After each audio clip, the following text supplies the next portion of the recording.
Wow, what a beautiful morning. Birds are chirping. Let's go check my YouTube statistics. What? No way! I have 1,000 subscribers? Mom! Hey, Mom! Hey, Mom, guess what? What?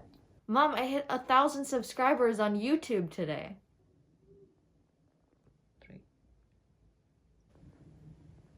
Have you ever touched grass?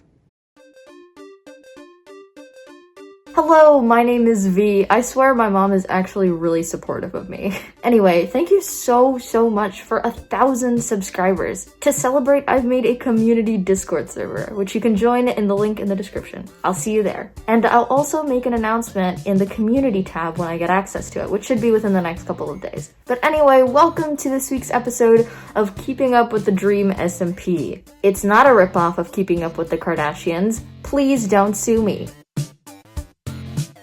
We're starting off the week strong with a Tommy stream. It's good to see that he's streaming frequently again. And so, as per the stream title, he does have a plan for killing Dream. He logs onto the SMP and meets with Tubbo in Snowchester. And Rambo is also there. Tommy later begrudgingly accepts him into the plan. I think I mentioned this last episode, but Tommy is still struggling with his trauma and avoidance of taking damage. It's kind of reminiscent of how a war veteran would act, or for a more fictional example, think about like Mad-Eye Moody from Harry Potter. And so they're really careful to protect him and maintain their patience with him. So Tommy explains the plan to the two of them. There is a 3x2 block of obsidian missing from the roof of the prison. He speculates that the person responsible for making this hole is Technoblade, who owes Dream a favor. If Dream called in the favor to get out of prison, Techno might have made the hole to sneak in later. Now we know that this can't be true as the viewer because on Techno's stream last week, he discovered the missing obsidian with Tubbo, but was actually pretty indifferent to it.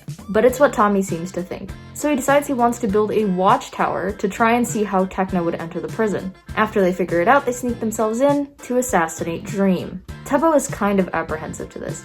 He reminds Tommy about how their previous attempts to kill Dream have gone, which is unsuccessful by the way. And while he is unsure of how many canon lives Tommy has now, he knows that he only has one. And now that he has a family and a city to care for, he can't really afford to be risking his life like that. Now, surprisingly, Rambo agrees with Tommy. He thinks that Dream having the revive book is way too much power in one man's hands, and he also has his own reasons for wanting to get rid of Dream. The three of them work to start building the tower, and they run into a couple of people along the way. Connor, Aunt Frost, Puns, and Ghostbur. We also get the sense that Ghostbur kind of wants to come back as Wilbur, because he misses being fully human. Tommy dismisses these notions, saying that it's just better this way. And that pretty much covers that. Next is Puffy's stream. She's heard about the plan to kill Dream, and she's not sure if it's the best idea. Especially Tommy, of all people, who is the least mentally stable he's ever been. Murder is generally not a good idea if you're mentally ill. But if you're not... I'm kidding, of course. Anyway, she also states that her reason for not wanting to visit Dream is because he doesn't deserve it, which is true. The middle of the month is when a lot of things seem to roll out on the Dream SMP. Rambo has started an ARG, an alternate reality game, like an internet treasure hunt mystery type thing. I made a video on this earlier this week getting into the details of it, so go check it out if you're interested. And then we have Quackity's stream. This was genuinely one of the best lore streams I have ever seen.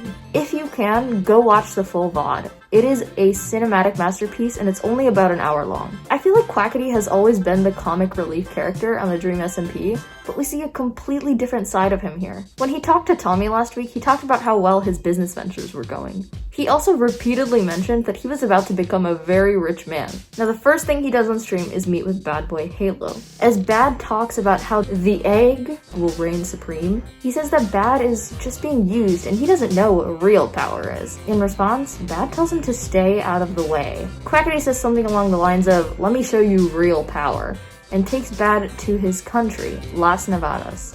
Now, I took 3 years of Spanish and retained zero information from it, but let me consult my friend who's in AP Spanish to figure out what it means.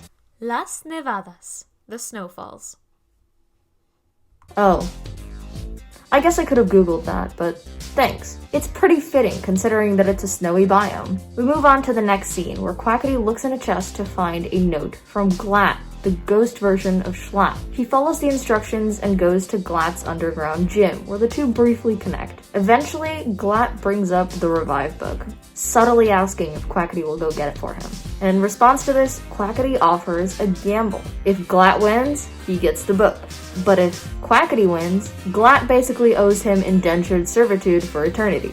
Completely fair deal. And then we move on to the scene where Quackity meets up with Sam. It takes some time, but he actually manages to convince Sam to let him into the prison with a diamond sword and axe. Quackity claims that he will take the Revive book away from Dream, which is his one source of power. And so, once Sam lets him into the cell, Quackity doesn't waste much time with small talk. He says he wants the Revive book, to which Dream responds that he burned it. It's all in his head now. Dream says that he refuses to provide information about the Revive book, and so Quackity pulls out the diamond sword and axe. Dream calls for Sam repeatedly and gets no response. No one can save him from what Quackity is about to do to him.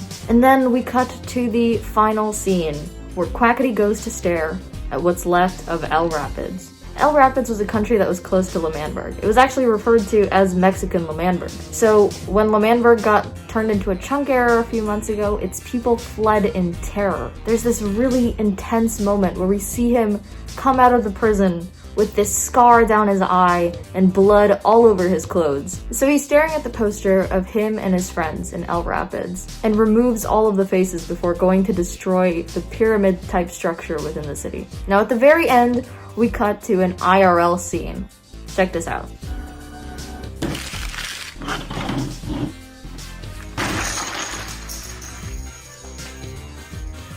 And then a few days ago, Ramboot did a lore summary stream. Now the funny thing is, I actually made an entire video summarizing his entire lore. Isn't that convenient? You can check it out here, or here. One of those corners. My hands are very grateful for the fact that I don't have to type nearly as much this week as the last 2 weeks, which were very lore heavy. Carl streamed a new episode of the Tales of dsmp today, but I will be covering that next week so that I can give my wrist some rest from all this typing. And thank you so much. The support lately has genuinely meant so much to me. I know that a lot of my new subscribers haven't seen this series before, but I hope you still enjoy it. And as usual, make sure to like the video, make sure to subscribe, all of those things. I do work really hard on my videos, so I'd really, really appreciate it. Thank you so much for watching once again, and have a nice day. Bye!